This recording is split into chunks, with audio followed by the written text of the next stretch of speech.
Bien, vamos a ir al capítulo número 4, el cuestionario desiderativo del libro Las técnicas proyectivas y el proceso psicodiagnóstico. Comencemos. Definimos la fortaleza del yo como la posibilidad de poner en marcha mecanismos que permitan al sujeto mantener su cohesión y sobreponerse al impacto de la consigna. Un yo muy débil y sin defensas queda paralizado ante la situación de muerte fantaseada propuesta por la consigna. Un yo menos débil se comporta de distinta manera, logra reorganizarse gracias a una negación maníaca de la angustia de muerte, negando la misma posibilidad de morir. La intensidad de este mecanismo que se pone de manifiesto en las elecciones que realiza este tipo de pacientes. El tiempo de reacción es otro indicador digno de tener en cuenta para investigar ese aspecto de la identidad. Consignaremos el tiempo que transcurre entre el enunciado de la consigna y la emergencia de la primera respuesta del paciente. Eso lo tomamos como tiempo de reacción.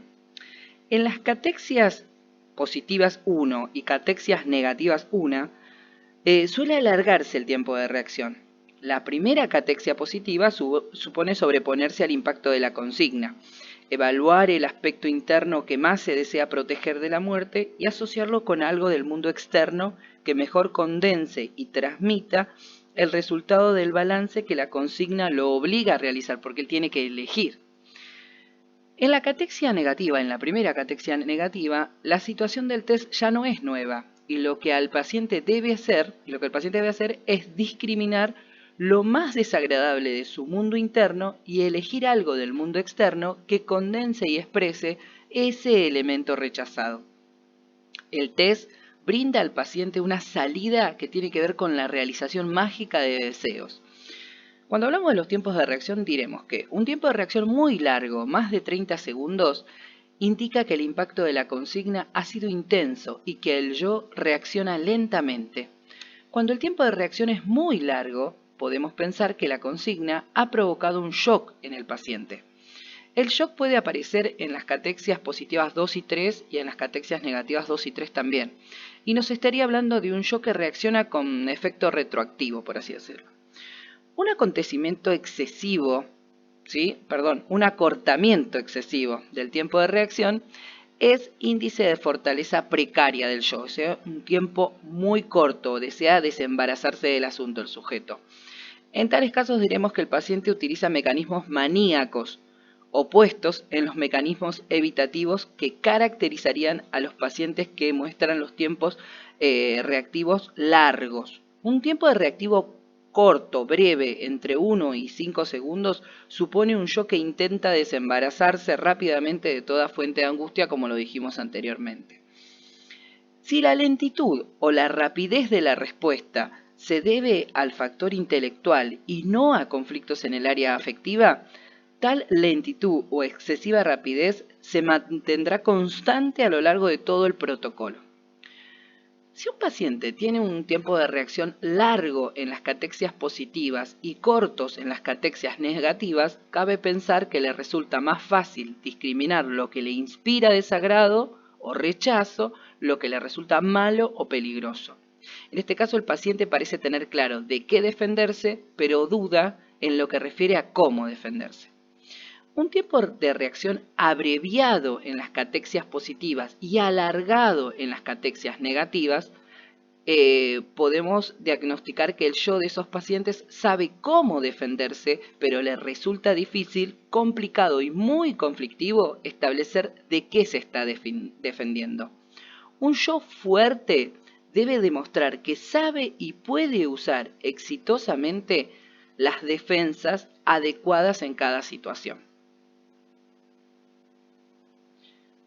Todas las racionalizaciones consistentes en me gusta porque sí, porque es lindo, evidencian la debilidad de la identificación proyectiva que ha realizado el paciente, ratificada por la rigidez de la racionalización. La consigna incluye la expresión ¿qué es lo que más le gustaría hacer?, con lo cual el propio examinador induce al paciente a recurrir a otro mecanismo defensivo, la idealización. La segunda parte de la consigna interroga acerca de lo que menos le gustaría hacer induce, por lo tanto, al uso de otro mecanismo, la peyorativización. Examinando el monto de esta última, tendremos otro indicador, complementario del anterior, de la fortaleza o de la debilidad del yo. El monto de la peyorativización está dado por la carga de omnipotencia respecto de la maldad que se le atribuya a los objetos rechazados. A mayor monto de esta, menor fortaleza del yo. De la distancia entre el grado de idealización y el grado de peyorativización, inferimos que, a mayor distancia, menor fortaleza yoica.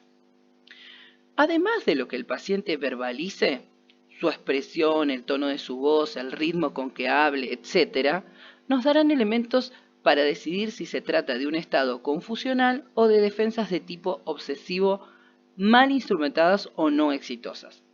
La estructura del objeto elegido como símbolo desiderativo y los rasgos del mismo, enfatizados por el paciente en la expresión desiderativa, nos permiten inferir datos que se refieran tanto a la fortaleza del yo como a la imagen del propio esquema corporal. La racionalización que la acompaña también será un elemento valioso para interpretar esta catexia. Vemos algunos ejemplos. Estos ejemplos están en el libro, así que los que les pedimos es que vayan a el desarrollo de todo el ejemplo. En este caso, cuando el paciente erige la piedra, se trata de un yo que aparenta fortaleza y que también es intensamente fuerte.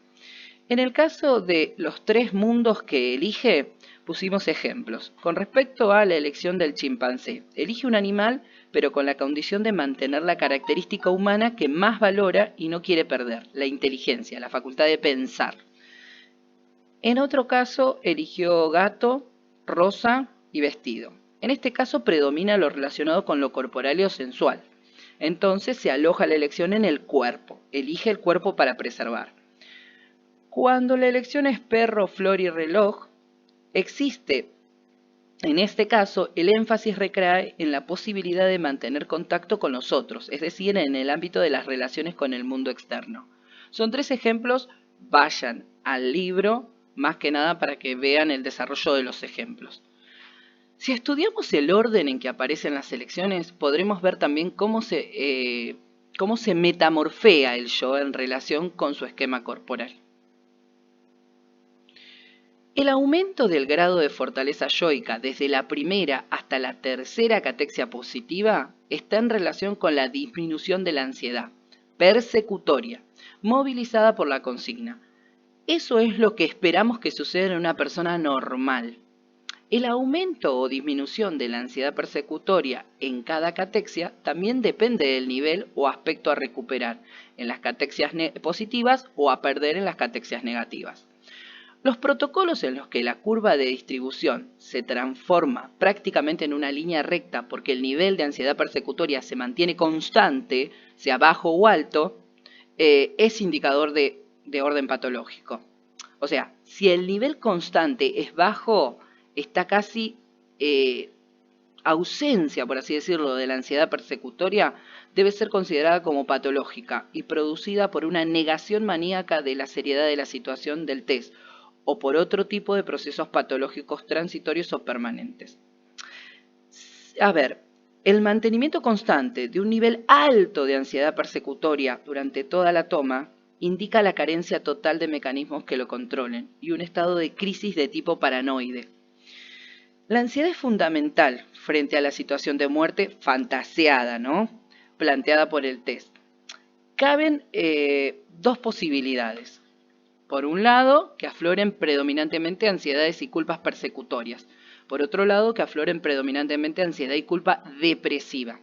A ver, de esta manera, en determinados pacientes surge la ansiedad persecutoria. El paciente se siente atacado por el test y la culpa persecutoria por lo que él le hace a su yo al aceptar hacer el test, que ataquen su yo con la consiguiente pérdida de sus aspectos yoicos.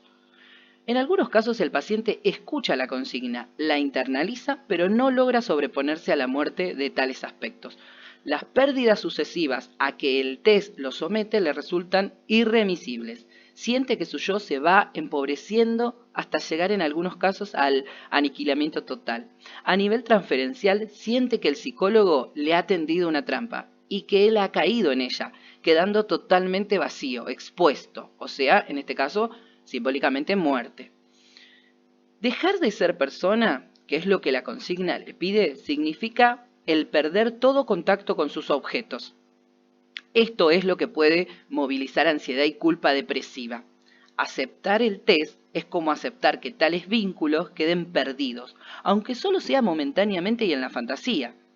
Puede entonces ocurrir que el paciente no sepa cómo recuperar esos objetos y restablecer el vínculo que tenía con ellos.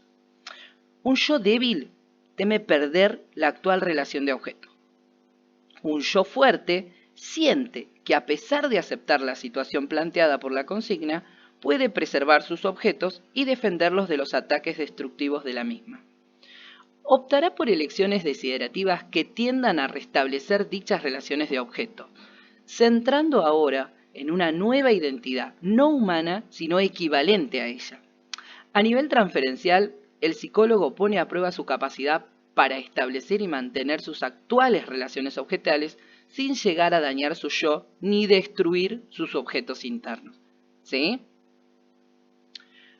Con respecto a la fantasía de muerte en el test desiderativo, consideramos que el test desiderativo constituye un instrumento indicado para explorar la angustia, fantasía y defensas en torno a la muerte. La alusión a la muerte en la consigna puede provocar diversas reacciones: una inhibición para responder, una paralización o bloqueo, una micromuerte en el examinado. Otra reacción es negar parte de la consigna, o sea, frente a la angustia por la pérdida imaginaria de la existencia implicada en la consigna, reacciona contestando hombre, mujer, rico, superhéroe, como si se le hubiera preguntado qué es lo que más le gustaría hacer. En este caso puede haber también una elaboración maníaca, o sea, la elección de un objeto inmortal, por ejemplo, un superhéroe. O puede haber una defensa regresiva, un chico, un niño. En este caso hay un retorno al comienzo de la vida. La primera elección corresponde a la fantasía que siente sobre qué es morir, o en otras palabras, qué es lo más valioso que se pierde al perder la vida. Frente a la muerte implicada en la consigna y que provoca ansiedad, el test proporciona una salida mágica, una realización de deseos. Durante la prueba, el sujeto puede fantasear que está superando a la muerte. Cuanto más total es la fantasía de muerte, mayor es la sensación de pérdida de identidad que implica, y más intensa es la idea de quedar sometido, expuesto a los demás, a perder la identidad humana. En este caso, tomamos como vectores de análisis las conductas defensivas y nos proponemos establecer índices diagnósticos en relación con las entidades nosográficas y criterios pronósticos, según el grado de integración yoica. Tomando en cuenta esta situación vincular, se nos hizo evidente que las dificultades para diagnosticar las defensas residían en que éstas no aparecen aisladas en el test, sino que toda la verbalización expresa la organización defensiva ante el ataque implícito en la consigna. A través de las respuestas verbales y corporales que nos ofrece el examinado, podemos observar el esfuerzo defensivo del yo para recuperarse y absorber el impacto sufrido, y su modalidad defensiva prevalente.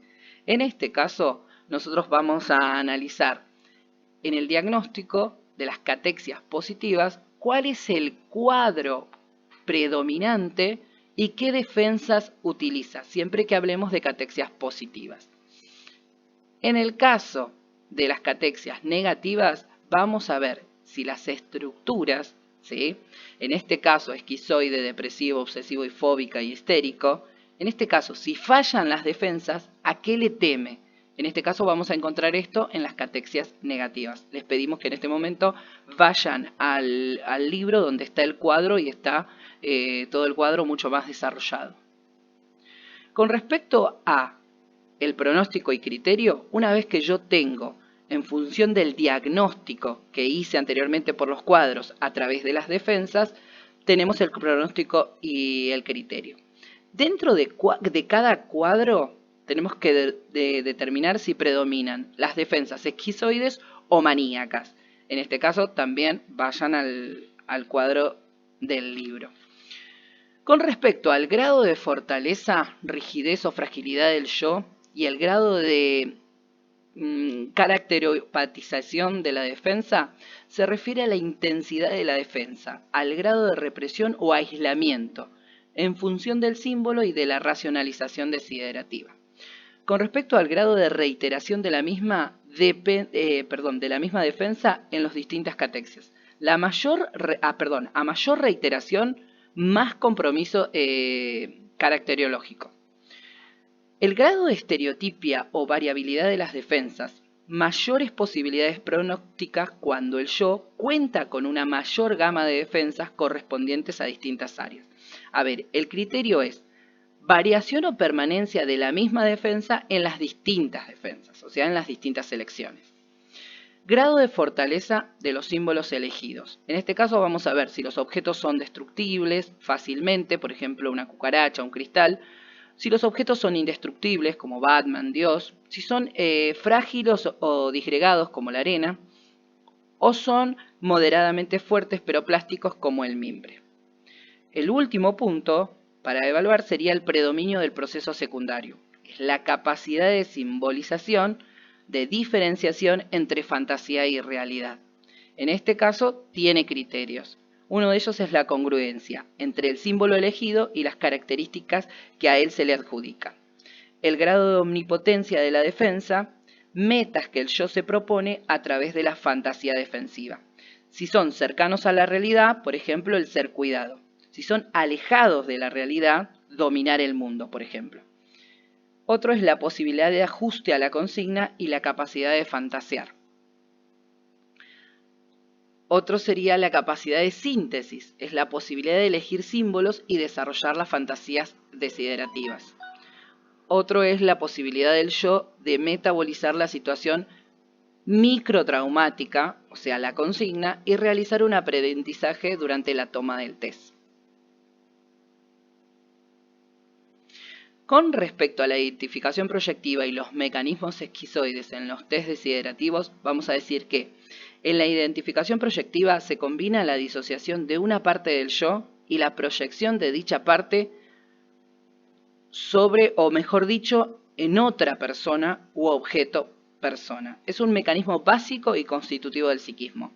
La consigna del desiderativo es un disparador de identificaciones proyectivas, impulsadas tanto por acción de la agresión o de la angustia de muerte, o sea, en relación con un objeto perseguido, como por la acción de la libido, búsqueda del objeto ideal o parte del yo ideal. En este caso podemos decir que hay una identificación proyectiva neurótica o una identificación proyectiva psicótica. En el caso de la neurótica diremos que hay buen control obsesivo, aparece el otro como persona.